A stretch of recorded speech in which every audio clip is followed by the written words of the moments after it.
Mumbai international এয়ারপোর্টে এখন আমরা। আজ আমাদের যাত্রা দেশ ছেড়ে বিদেশ। যাব আমরা ইজিপ্ট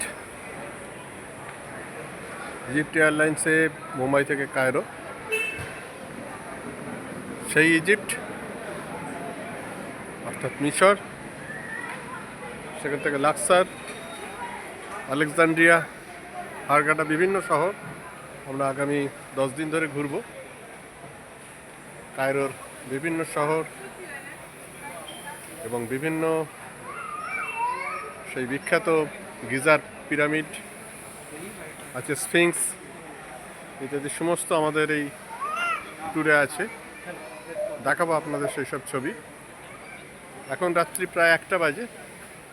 আমাদের কায়রোর ফ্লাইট রাত 2:50 ইজিপ্ট এয়ারলাইন্সে। আমাদের necessary checking, security check, immigration সব কমপ্লিট। আমাদের যেতে হবে গেট নাম্বার 77। সেখান থেকে আমাদের ফ্লাইটের রিপোর্টিং রাত্রির 2:10। এগিয়ে চলেছি আমরা মুম্বাই ইন্টারন্যাশনাল এয়ারপোর্ট, যার নাম ছত্রপতি শিবাজি ইন্টারন্যাশনাল এয়ারপোর্ট। সেই এয়ারপোর্টের 77 নম্বর গেটের দিকে।